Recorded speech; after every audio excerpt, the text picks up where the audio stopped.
hurt me to a degree that I cannot explain. I cannot portray online. Sometimes we just can't do it. And this is one of those moments where I cannot portray online how pivotal this experience was for me. How hurt, Simon, I was because of it. How much I care still, but can never allow myself to care again. How much this impacted me. How much this devastated me. This video does not even begin. Doesn't even begin to scratch the surface of my thoughts and my emotions on this issue. But this is what you get. Hello everybody, hope you guys are all doing well. I'm kind of a wreck. For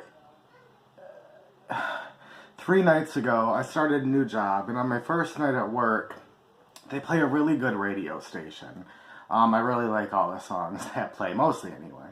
And I don't know what it is. It's like kind of oldies or really popular songs through the ages, but it's good.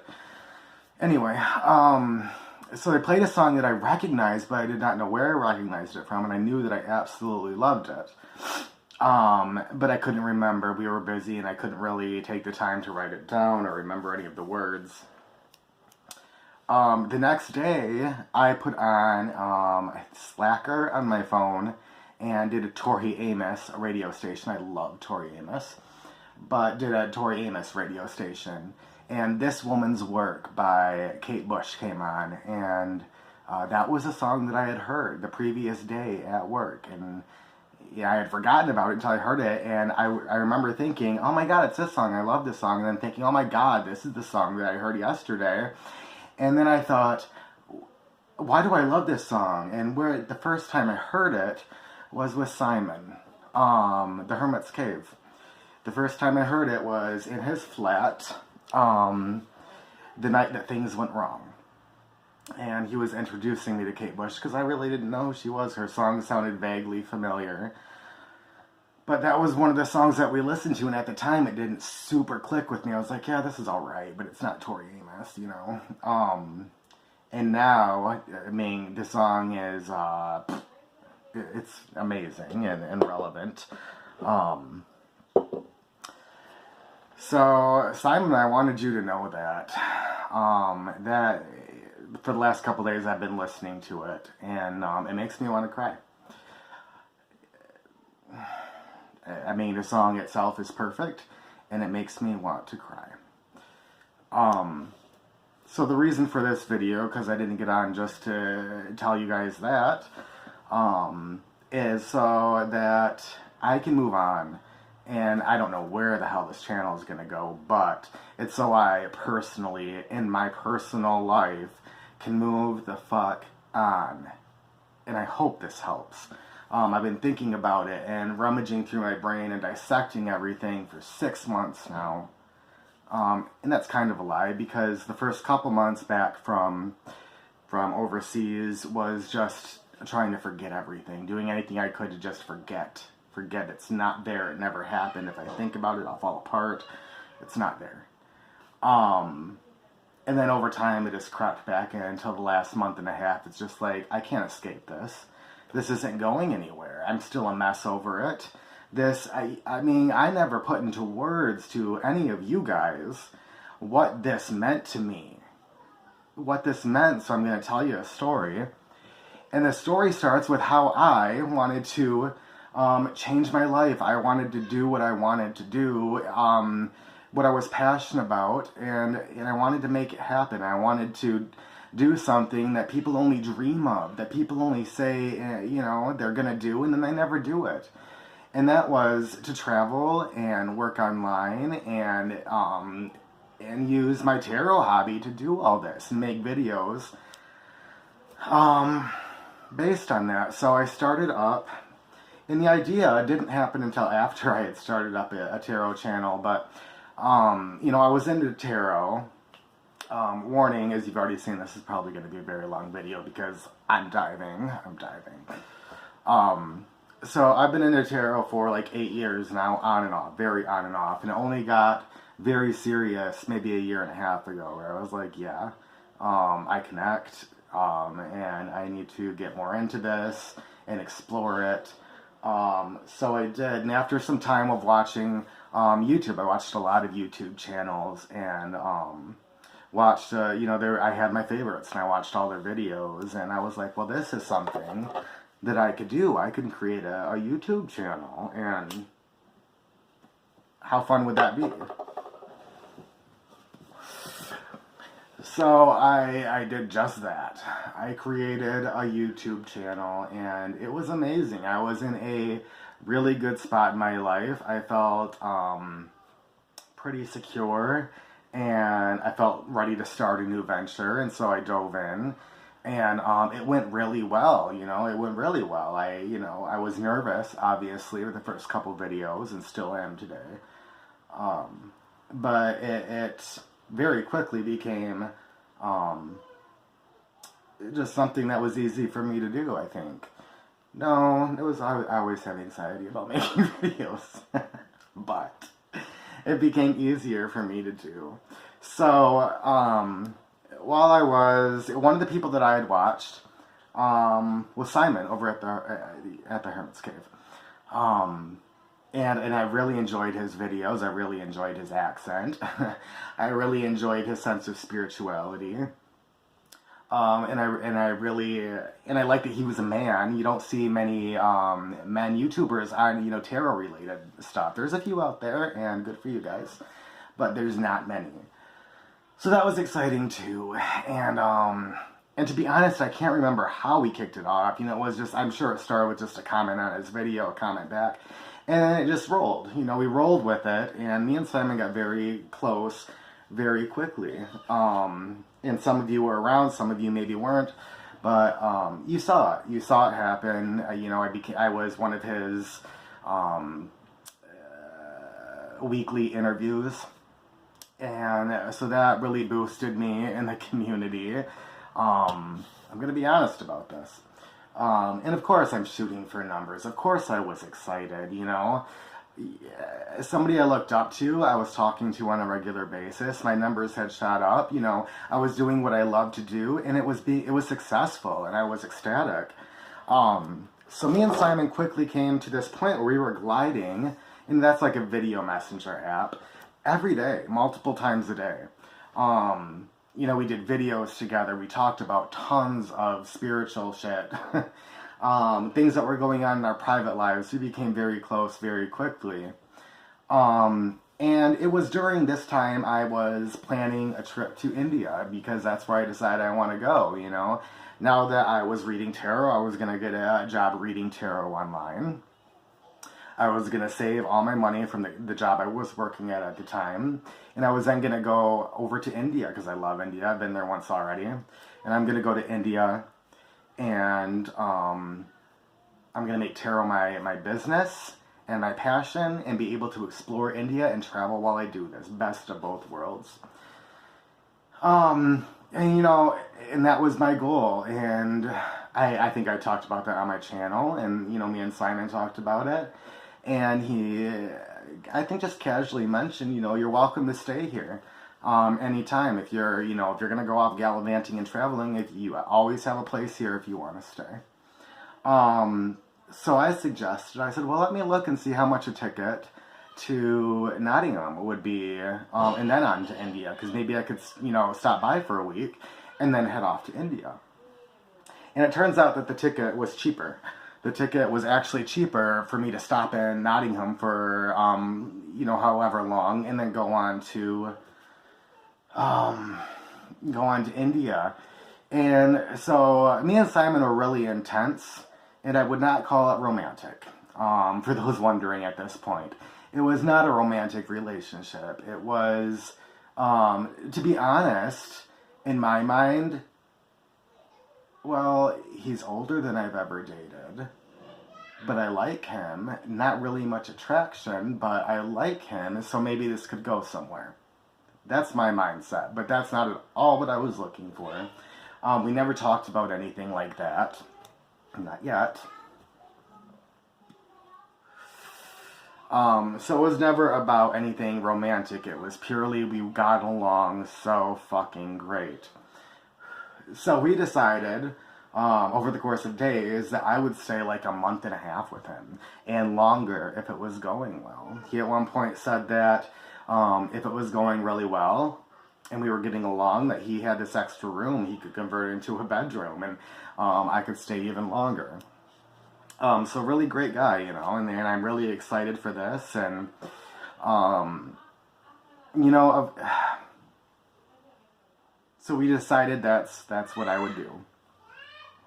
And I changed my ticket, so I was gonna go there for a month and a half, and the plan was to hang out for about a month in Nottingham with him. He had to work during the days. So I could, you know, I would be able to do whatever I wanted to and then hang out with him at night. And this is, I think this is really important, is that I am a very, I like my alone time. I like my alone space. I do not like to be around people or even a single person 24 hours a day. I can't do that. I really like my alone space. So I thought this would work very well, because if he was going to be gone during the day, that gave me time to do me. And if he was going to be home at night, that gave me time to fulfill social needs and to build up that relationship with Simon. And I think some people will make it seem like maybe I was using him or that I was ungrateful for what he did. And in no way am I. Like, if I had thought, if Simon didn't work, it certainly would not have been a month and a half. I would have said I can stay for a week and then I'm moving on to India. I know myself, and I know that can't happen, you know. And of course I offered to pay for my stay, and he wouldn't hear of it. So I said, well, I'll certainly chip in household supplies or groceries, or I won't hear of it. And of course I intended to do those things, or at least the groceries I intended to do anyway.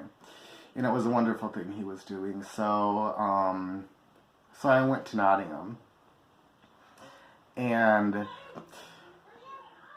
something instantly changed in our chemistry when I arrived in Nottingham. It was very late at night. That's a story in itself. I got held by customs or whatever for like 7 hours. And then released in the absolute middle of the night, where it was impossible to find a good bus ticket or anything. So I arrived super late. Let me get that out there. I arrived super late, and Simon stayed up so late, which was great of him, and came to meet me. But there was a chemistry change. It's like we just weren't sure. And that was up right away. And slowly over the next couple days, that did come down. You know, I think it was just one of those initial, I've been talking to you so long, I have no idea how this is going to go in person type things. And it came down somewhat during the next couple days. So he had the weekend off, and then he had another day off, so we spent that together. And then things were going all right. I was really tired and stressed from this ordeal that happened at customs. It took, the plane ride itself is a whopper of like 25 hours. And then I got held for 8 hours, and then had to make my way to, way over to Nottingham from London, and I was drained emotionally, physically, just entirely drained.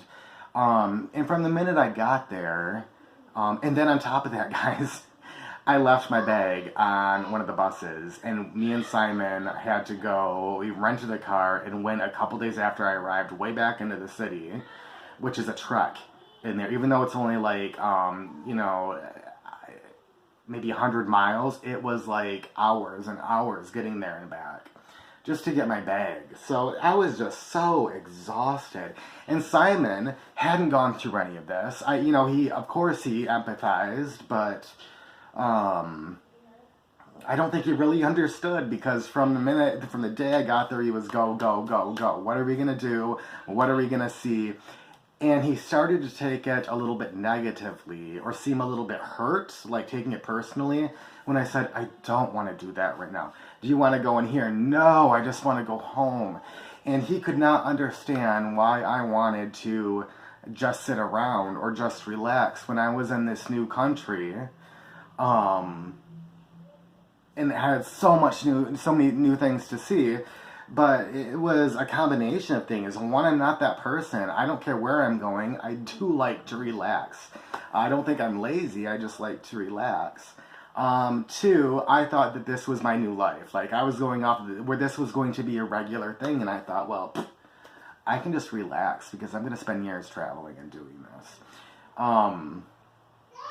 But it was go, go, go, and taken personally when I said, you know, and so there was this distance that was created in just the first, like, 5 days.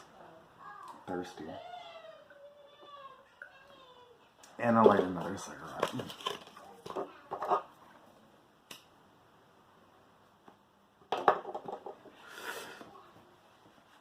So, how do I go about even telling this?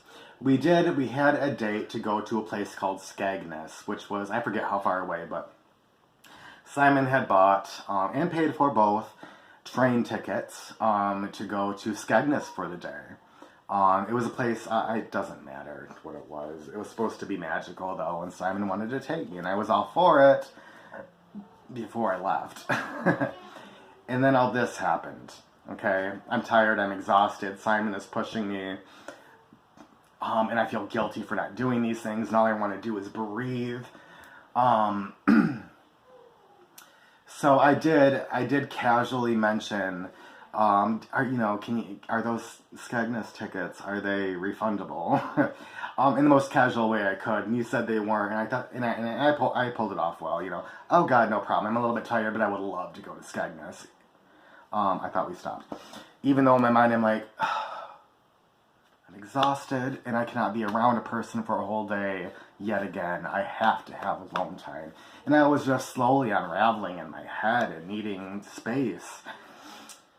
So I finally told Simon this.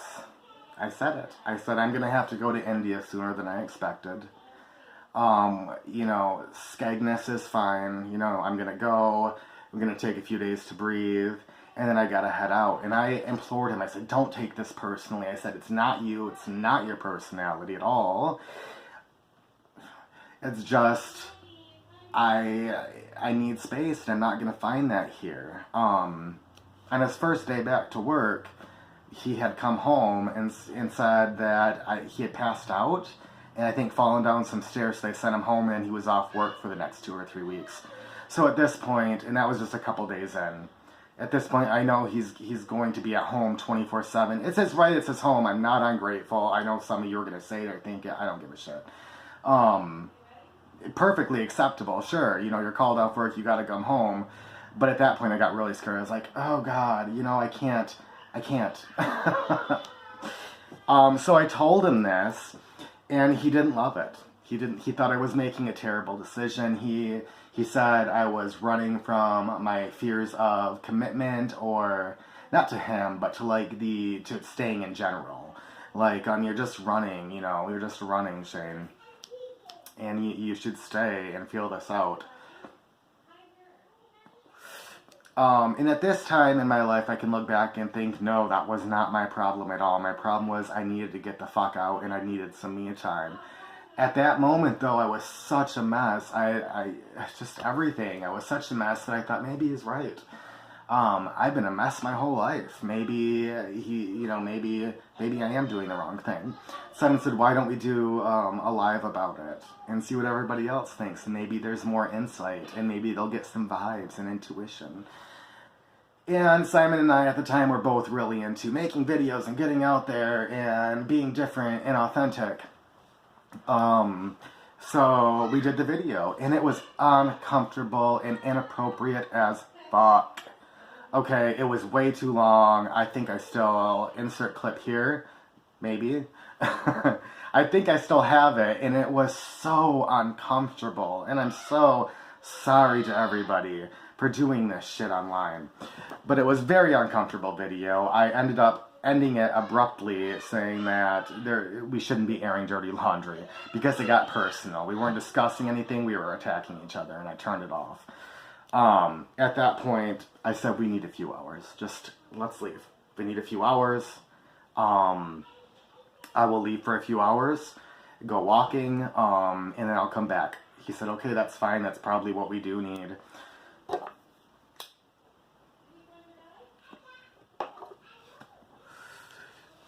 So I walked around a little bit, but I was bored. I didn't want to spend money. I didn't have money to spend. And I didn't know what to do with myself, so I went back after like an hour and a half. And he was gone. So I called him, and he said, okay, so I just kind of said where Simon lived, and I'm not doing that. So, Simon had gone out to the bar. He told me he was in a few pints, and was on his way back. And I said, okay, I'll wait around for you. After getting some headspace and time to think, I felt ready to talk about it more rationally and be like, can we just not take this personally? Can we talk about this? And he came back and said that he wanted to go down to the grocery store to get some more booze. I forget what he wanted. I think it was wine. So I said, okay, I'll come with you. At this point, I have been sober for a year, and Simon was very well aware of that, and he was very much aware of how much I did not want to drink. He would get beers as we went out to places, and this was talked about before I left. You know, is liquor going to be a problem around me? And I said, no, I can handle it.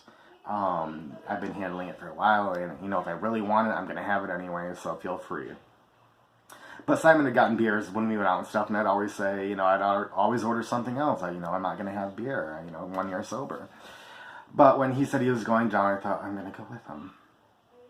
So when we got to the grocery store, I did decide to purchase. I think they were, it doesn't matter, a couple of mixed drinks, in the cans. And then he bought some wine. And before we left, we had a good heart-to-heart. We had really, because I don't think I would have decided to drink otherwise, we had ended up in a good spot. We talked. We were both a lot more calmed down and more rational. And I think there were apologies on both sides. And he got it and I got him and things were good. So we came back with liquor. Thinking that, well, if I'm going to leave in a couple days, we're just going to have a gay old time. So we got some liquor, started drinking, and started watching YouTube. Okay, this is where I was introduced to, what's her name, Kate Bush? Yes, Kate Bush.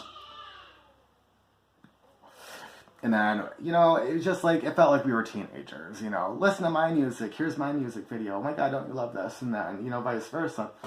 And I take responsibility for my actions. I chose to drink that night, and I chose to keep drinking. Simon kept filling my drinks. He would fill us a glass of wine, and say, he'd finish his in like a minute, and I'd have like a quarter gone. And he'd say, hurry up, down it, drink, let me get you another one, hurry up so I can get you another one. Now, before I tell the rest of this, for a long time I thought that was my decision. Simon can't take any of the blame for that, that's inappropriate. I know where my line is crossed, and I'm not going to lay any of the blame on him. When a friend said, it's called duty of care. And as an addict, as an alcoholic, as anybody going through abstinence of any kind, say, in general, when you have a close friend and you're hanging out with that friend, there is an expectation that that friend watches out for your well-being, just as I or you would watch out for your friend's well-being. Knowing that they're an alcoholic, one, you would try to dissuade them probably from buying. Two, you probably wouldn't insist on refilling their drinks every 2 minutes and insist that they really down their drinks. So, it was my choice to drink. I could have stopped it at any time, But, you get me. Now, I had a few drinks this way, and Simon was getting closer and closer. We ended up sitting on the couch, computer in front of us, you know, shoulder to shoulder, watching music videos. And the last drink I remember he got me, I could taste the liquor in it. And I remember that he had like this, you know, the single shot, with some kind of liquor. But I knew immediately that he put it in there. I even asked him, I said, you put the liquor in here and there? And he said, yeah, I did. And I thought, oh, for fuck's sake. You know, like, I'm not totally drunk. I'm not an idiot. I'm not an idiot. I know what's happening, but it feels fucking good. I'm getting drunk and I'm like, let's just let him. But then he puts his arm around me. And this is the part that Simon never fessed up to. He never will. And whatever, if you believe it or don't. But he put his arm around me. And I'm like, okay, I mean, this could be friendly. This could certainly be friendly, even though it's a bit uncomfortable. But then he starts rubbing me with his thumb. But it's such a simple gesture. Some people say, oh my God, you're going to make something out of that. You know, when you're in the moment and you feel that, and you know exactly what's going on, you don't need any more than that to know what the fuck is going on. So he's casually rubbing me, you know, rubbing my shoulder with his thumb. At that point, I thought, oh God, okay, this is, we cannot do this. We cannot do this. And that's when I got on the floor and started watching music videos, and that lasted for like 10 minutes. The whole time, intermittently, Simon is saying, come back on the couch. Come back on the couch. And I'm like, no, I just want to be free down here. And I'm just trying to play it off so it doesn't become a big deal. You know, I didn't want to say, I need you to stop with your arm around me and caressing me, because that's not where this is going. If I had said that, we know where that goes. It's a catastrophe. Although that may have been a smaller catastrophe. So finally, I said, I need to go out for a cigarette. I need to go outside for a cigarette. So I did, and I called a couple people from the YouTube community, and somebody that I trusted. And I said, this is what's happening, and I don't feel comfortable. I'm supposed to go to Skegness with him tomorrow, and there is no way that is happening now. But there's no way I can find a trip to India tomorrow without paying the rest of my money, you know. And I didn't know what to do. I was so uncomfortable and didn't know where to go, or how to handle it. And I was up there for probably about a half an hour, and Simon left me alone for about 10 minutes and texted, and, are you all right? Yes, I'm fine, I'm having a cigarette. 5 minutes later, what are you doing? Are you all right? Yes, I'm fine, I just want to have a cigarette. I'm talking to a friend. And then after about half an hour, he was out there with me and my cigarette. He didn't wait for me to come back in. So when he got out there, he said, what are you doing? And I was so upset that he just could not leave me alone. And I finally lost it. I didn't even lose it. All I said, and I probably said it hotly, I said, I am not going to Skegness with you tomorrow. What you're doing is inappropriate. I can't handle it, and I can't do that with you. And his exact words were, you ungrateful little bitch.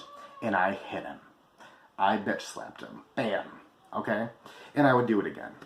All of you that boo-hoo over, you violated his personal space. Violence is never an acceptable answer. Fucking get over it. Because it's a bitch slap. And he deserved it. And if I was there in that situation again, I'd slap him again. It was nothing hardcore. It was nothing to knock him down. It was a, bam, you deserve that type thing. I didn't attack him. I bitch slapped him. He then lost it. We were both drinking a lot. He lost it and started flailing on me. Fists and just bam, bam, bam. But he is much drunker than me. I am much more agile than him. And I blocked him for a good minute. He didn't get a single hit on me. It was just easy to keep my arms up and to block him. The whole time screaming, Simon, get off me. Simon, get off me. Simon, get off me. screamed it over and over and over again. I was terrified that, you know, he wouldn't get off me. After so long of that, I punched him in the face. I didn't know how the fuck to get him off me, so I punched him in the face. And apparently his glasses broke. I don't know if I don't think I broke them when I punched him. Maybe when they fell off, they broke. Maybe when he went to find them, he stepped on them and they broke. I could throw my glasses across the room and they wouldn't break. Maybe, I mean, his are not my glasses though. So I could have been responsible for breaking his glasses when punching him. But I did punch him. And it worked. He was in shock. Just in shock. And I didn't, you guys, I didn't like bam, bam, bam, bam. I hit him in the face once just to get him away from me. And then I stepped back. Like, okay, now you're gone. Thank you. That's all I wanted. And he leaves to go back inside. Just stunned. I'm sure there were words spoken. I don't remember what they are. And I'm stunned too. I'm like, oh, fuck. I cannot believe that just happened. When my sister calls me 1 minute later. 1 minute later. And says, Shane, what is going on? Have you been on YouTube? Do you know what Simon is doing? I knew immediately, and I said, oh my God, I gotta go. Get online, and the first thing I see is Simon looking just haggard. He was drunk, he was sweating, and he had been hit in the face by my fist. He looked like a mess. And he said, what I remember saying is, Shane, I think it was, Shane is a vicious monster. Shane is a violent monster. And I thought, holy fucking Christ. Okay, so this is where I'm going to tell you about the 2 promises that me and Simon made. And this is very, very important to me. They were important promises and they were made for a reason. Okay, one of those promises was we did finally have the conversation about anything romantic, and I brought it up.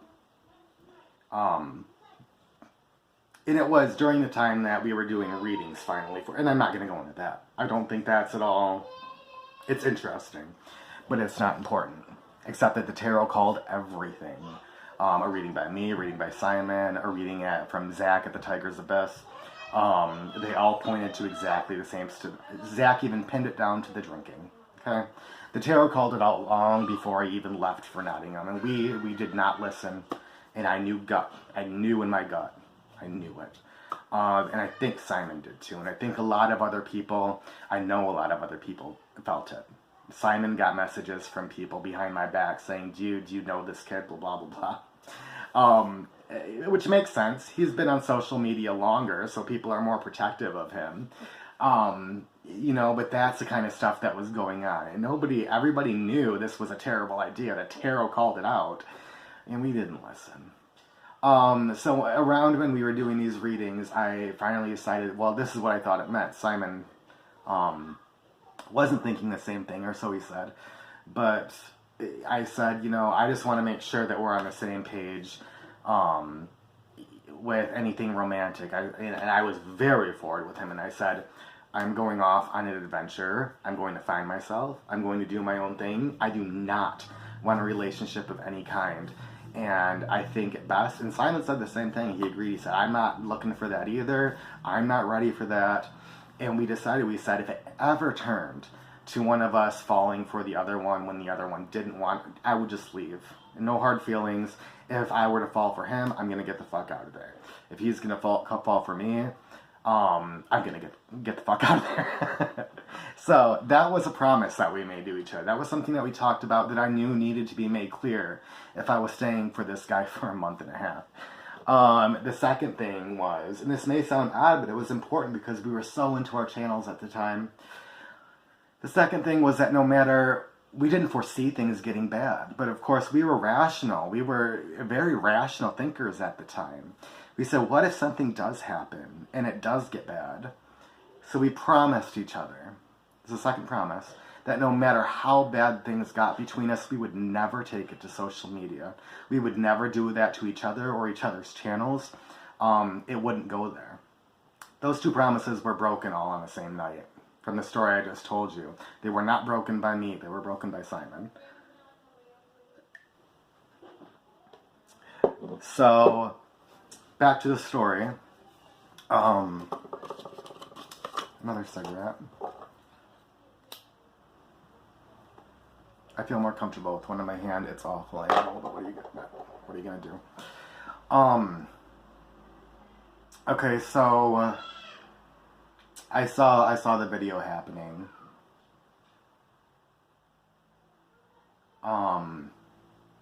Sorry, I'm thinking about how much longer this story is because I'm already exhausted from telling it. So I raced inside and saw him sitting on the couch making the video, and immediately said, "Simon, what the fuck are you doing? You know, like, this is insanity." I believe he almost immediately got off. What else is important here? Me begging him to calm down. Him telling me, I don't know whether I should call the cops. People are telling me to call the police after you just attacked me. And I'm like, Simon, I was really defending myself. I know I hit you first, bitch slap. But I was really defending myself as well. I'm like, I'm over here on the other side of the room, Simon. You know I'm not gonna do anything. Like, and we finally kind of started to calm down, but not really. And so I was calling people, and finally my sponsor picked up, and I ended up breaking down to her. And while I was on the phone breaking down, being like, this is what's happening, and I don't know what to do, and this is all a mess, Simon tells me the police have been called. I think he told me that night. It was either that night or the next day. But somebody online had called the police. Somebody in the community had seen the video, knew Simon's address, and had called the police and said, this is what I'm seeing online, this is what's going on. I hold no grudges towards that person because I may have done the same thing in that situation. Because all I saw was a quick snap of Simon saying he was being beaten viciously by a monster. So while I'm on the phone crying with my sponsor, he says the police have been called, they're going to be here. So I get off the phone with her, totally freaking out. I've already been held by customs. I don't want to go to a foreign jail. I don't know what the fuck to do in that situation. So I'm talking to Simon, and I said, please don't press charges. Please, please, please, what can we do? Well, at first I said, please call them back. And he said, I can't. Somebody else called them. That's how I found out.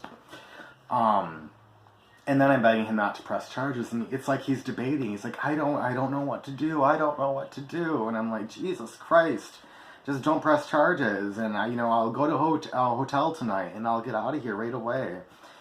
And I said, I'll give you, I think I had £290, which is roughly $350, $400 US dollars, stashed at his house. And I said, I'll give you all this money if you don't press charges.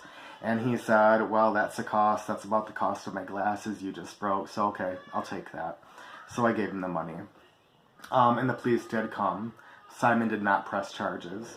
The police were relatively nice. We decided I would leave with them. They would drop me off to a hotel. And that was that. They couldn't find... or we went to a cheap hotel, and they wouldn't take me. They said they were full, but the police said they have to be honest, and I'm drunk, and I've just been in a scuffle, and I was lucky to find a hotel room. So I did. It was pricey, which was unfortunate. So I stayed that night. I made a video that night, a very drunk video where I tried to explain myself. And me and Simon talked in the morning.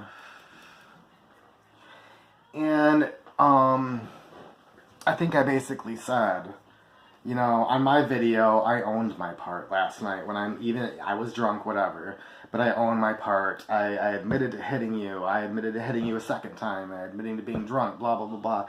I said, the only way, Simon, this is going to be better is if you can fucking fess up and do the same and admit to your part.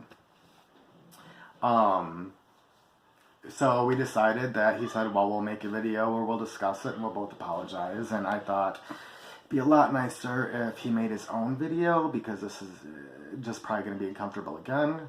But if this is the only way I can salvage any of my reputation after really not having done shit, then this is how this is the way I need to do it. That's what my thought process was. So he came and met me by my hotel. I think we sat outside for a while when we met up. But I remember sitting there, and that was when Simon told me that he had ended up getting some romantic feelings towards me. He said, I didn't expect to, but since you've been here, I have developed some feelings for you, and it is what made me act so irrationally last night. And I didn't mean for that to happen. Now, I don't remember why that we didn't talk about that on the very, very uncomfortable live that we did in the hotel room, if any of you saw that. It was super uncomfortable. Jesus. I don't know why. I don't know. I honestly don't remember if he had persuaded me somehow to not talk about it, or if I was just gentleman enough not to say anything about it, because that's not something you want aired. So, not to toot my own horn, but even after this guy calls me out publicly after doing what he did, gets online and does that, I'm still willing to be like, I won't tell the whole story if it saves somebody's rep, because it's dirty laundry. So we got on. I made a very, very uncomfortable video where it basically looked like I was a hostage, because I was. And today I can say that without feeling like they're gonna think I'm playing the victim card, or they're gonna make me think that I'm throwing some kind of pity party. I can say that today because I was being held hostage in a degree. He knew the only way for me to salvage my reputation was for him to do that. And he knew the best way for himself to look while doing that was to have me on his channel with him. It was really fucked up. It was a really fucked up internal war that was being fought. I think we all can relate. We know what I'm talking about. And that's what was happening with me and Simon at the time. And we talked over the course of, I stayed one more night in that hotel. And we were talking, and we had tried to make up to each other, and I think my main motivation at the time was, I'm alone in a foreign country, and if this guy is the only guy I know, no matter how much I hate him, I'd rather have somebody on my side than nobody, even if he did just fuck me royally. Call that using him, or whatever you want to. I'm just being honest, and that's where my mind was at. And then I stayed at another hotel. So 3 nights in hotels. When Simon said, I'm going to see Kelly Bear in London. I need to get away. I need a friend. I need to plug my phone in and use the bathroom. But I'll be right back. Okay, so I'm recording this like an hour later after making that video. I'm having my sister watch it with me so I can see everything again, make sure that I said everything correctly. And so she can kind of review it too. But my sister is my biggest ally, and she knows exactly what happened. She doesn't even need me to tell her. She knows. And as soon as this part of the video came up, she said, Shane, she got pissed. She got pissed. And she said, it sounds like you are begging him to stop because you did something wrong. So I'm interspersing this here because I want to make it clear, I don't think I did anything wrong. I don't think that slapping him was wrong. I think it got the point across. I did not attack him in any way. And I think I've made that clear. But then he attacked me, trying to punch me in the face for a whole minute while I was blocking myself. And the only reason I was begging him to call off the cops wasn't because I thought I did something wrong. It was because I was terrified. I was absolutely terrified that I was in a foreign country with a guy that hated me, that was lying to people online, that had I thought had called the police, that I thought was going to press charges. I was absolutely 100% terrified that I was going to end up in a foreign jail for indefinitely because I didn't know how much the bond was going to be. So at the time I was really begging for my life. And Simon saw this. He knew, and he said later how much pain I was in and what that did to me.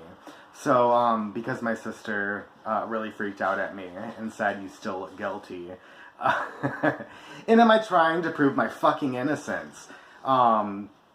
Sure, to an extent, like I want you guys to think I'm a good person and that I did the right thing and that I shared very little fault. But more so, it's just at least people nowadays, including my sister, are forcing me to own the victim card when I need to. I know very well when to let that victim card go and to say that was my fault. I don't know very well how to say that wasn't my fault, that person took advantage of me and that person hurt me. I don't know how to say that because it makes somebody sound like the victim. And that's the tendency we have to think, is that this person is playing a victim role, when in reality, what they're saying is reality, and it's not a victim role they're playing. What they're saying really happened to them, and I think it's something to take note of and really to consider where that person was at, not just what they're saying, but really what were they feeling, and what were they going through at the time. That's all I'll say out of the video. Okay, so I'm back. And I'm going to try to speed this up because I'm getting sick of talking. So he invited me to stay at his house while he was gone to Kelly's, as there would be no conflict, and we were trying to get along at that point. It was a nice gesture. So I stayed at his house, I think 2 more nights, and quickly booked my trip to India. Moved my date up for the day when Simon returned from Kelly Bears. So he did end up taking me to the airport. We did say goodbye. And it was one of those goodbyes where, you know that it was over. And there was not much that could be done to salvage things, but we tried to act like maybe there could be in the future, and goodbye. It was sad. And so I went to India. This ruined me. It ruined me. And I'm not going to say I didn't play a part. I won't say I did not play a part. I played a part. But Simon at the Hermit's Cave played a large part as well. I went to India totally devastated over what had happened. I was being attacked online by people.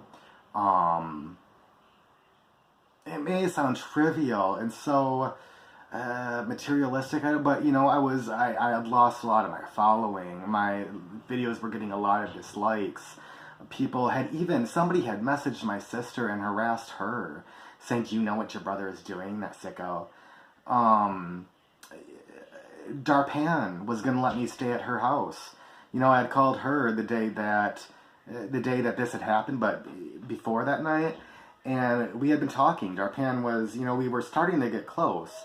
Me and Simon were going to go visit her, and I had told her, all I want, Darpan, is a little bit of space, and I know that I need to be grateful I'm in somebody else's house, but does that mean that they get to stifle me 24 hours a day and try to make me do stuff that I don't want to do, that I don't feel up to? Darpan entirely understood, and said, "Why don't you come here for a few days while you figure out India and when you're going to go?" She said, "I won't even bug you. You can relax, you can take it easy and figure your next move out." After the next day, of course, she said no. She said, Darpan, I think she believed me or parts of the story, but her husband didn't know me at all and had only heard, because she had to be honest with him, it's her husband, that I had attacked somebody the previous night and therefore was not welcome in their home. So it closed doors for me. It made me unpopular. I got nasty messages about it. People just being fucking ridiculous for not knowing anything about the situation that was going on, and just judgment everywhere. I went to India with this, and I carried that. And I was a mess. I was lonely. I was beyond exhausted. I felt insecure. I felt abandoned. So I looked for a relationship and I found one very quickly. It is something I have struggled with my whole life. Not my whole life. I did get better in a way.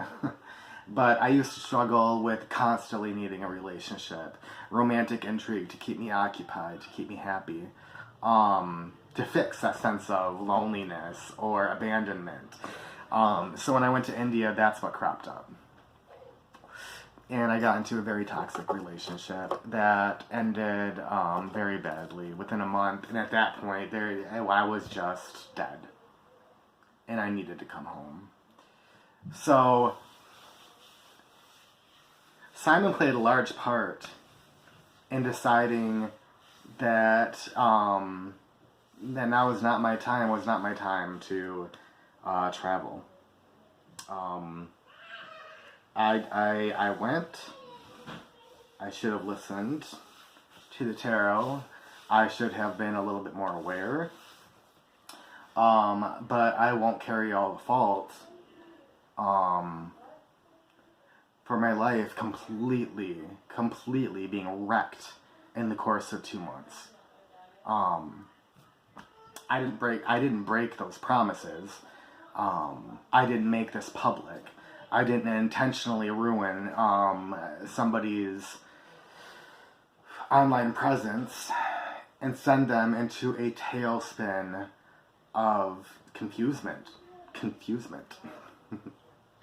I was very lucky to have just a couple people from the community who believed me, who were very super intuitive, reach out and held my hand while I was in India, while I was trying to get over this and figure out how the fuck to process this and how to move on.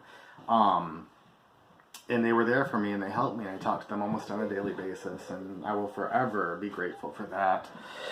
But things still got bad. I just couldn't be. There's nobody saving me at that point. And I went downhill quickly and decided to come home. And it's been a rough uphill battle to get to any kind of normalcy in my life. I have BPD.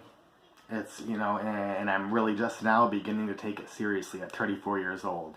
But it's borderline personality disorder, and it really makes me very impulsive. And I change my mind a lot, and I change up my life a lot. And it's hard to really settle down. And because of everything that happened in the course of those 2 months, I was just undone. And I spent a lot of time when I got back ignoring it completely, doing anything and everything I could to ignore that it happened, to not think about it, because if I thought about any of it, my heart just broke. This was not just, I lost a friend. This was not just, oh, poor me, this relationship didn't work out. This was, I lost a fucking dream. This is what I thought I was going to be doing. This is what I thought I was finally achieving after all these years of knowing that I am a wanderer, that I am a free spirit, and finally being able to do this. It was the end of that. And the end of a dream, guys, is probably the most heartbreaking thing I have ever experienced. And it lives with me till today. So for those that will say, this was 6 months ago, why the fuck are you bringing this up? Or you should have gotten over this by now, or there's no need for this drama. There is no timeline on my loss, on my grief. And I'm sick of people telling me that there is. Like, it's been too long. What will the perception be? What will people think? I don't care about people's perception anymore. My whole intention with this channel was to be authentic, and how am I being authentic if I'm only saying what people are comfortable with or what they want to hear? Jesus. So I needed to say this. Somebody just started playing some music. So I needed to say this in order to move on, in order to know that, yes, I was originally silenced. Yes, I was way too weak to say any of this.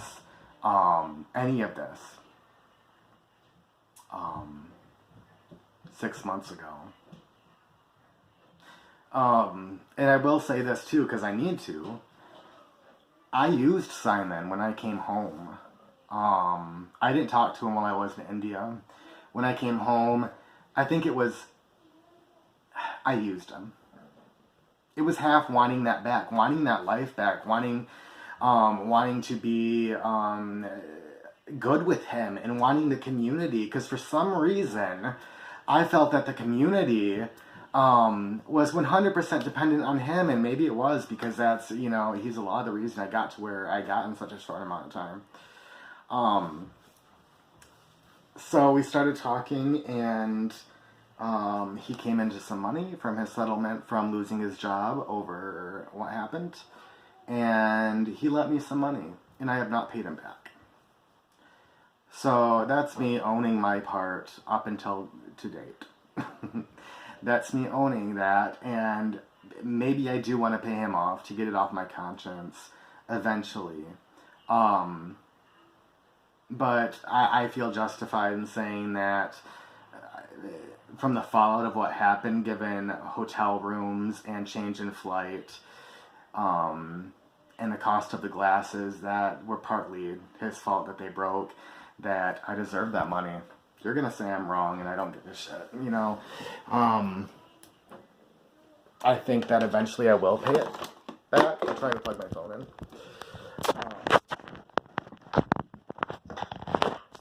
But I'm not too worried about it at this time. For a number of reasons. Me and Simon have talked since then, but it's we're no longer good at all. We're blocked on Facebook. So I don't know where I'm going to end up. The lighting is horrible, but we're almost at the end. I think I'm done. I don't know where I'm going to end up. Or if I even want to be a part of this community. I think a lot of me is really thinking that this is some things in life are so painful that you just need to walk away from them for a year or two, and then you can handle it again. Then you can go back in there with a rejuvenized mind. This is one of those things I think that it was so painful that it can't be revisited. Part of me thinks that, and I don't know. I honestly don't know at this time if I'm going to continue with this channel. Because every time I pop in, every time I make a video, I still know what community I'm speaking to. And I can never forget what happened.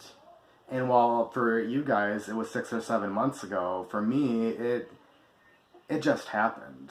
I'm still really working hard to get over this. It destroyed me and my dreams completely. I came back to America not knowing who in the fuck I was, what the fuck I wanted to do, or where I was going. So it didn't end after 2 months. It didn't end when I got back to America. America was the bottom. So I needed to say all this. I needed to unleash. I needed to get it off my chest. I needed to feel brave. And I needed to feel like the bad bitch I know I am. I am loving. I am honest. I am empathetic. I am a very loyal friend. But when it comes to this kind of shit, when somebody fucks me like I was fucked, there was a time in my life I would not have hesitated to say, that was wrong, and fuck you. And I did. I hesitated for a long time, and now I'm saying it. That was wrong, and fuck you. Okay? It needed to happen. So, if you didn't like what I said, go ahead and leave me a thumbs down. Make me famous. No. Okay, just kidding. But go ahead and leave me a thumbs down. Feel free to unsubscribe from my channel. If I'm at the end of the night, if I'm down to 10 subscribers, I will feel happy. I'm done with thinking that with worrying only about numbers and what kind of content. That's not going to get me anywhere.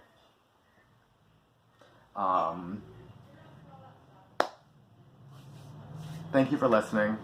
Even if you listen to a part of it and only just fast forwarded to the to the good bits or to the end, but thanks, and maybe I'll see you around. Maybe it won't be for some time in a different arena. We shall see. But I hope you guys all take care, and I hope I run across the good ones again.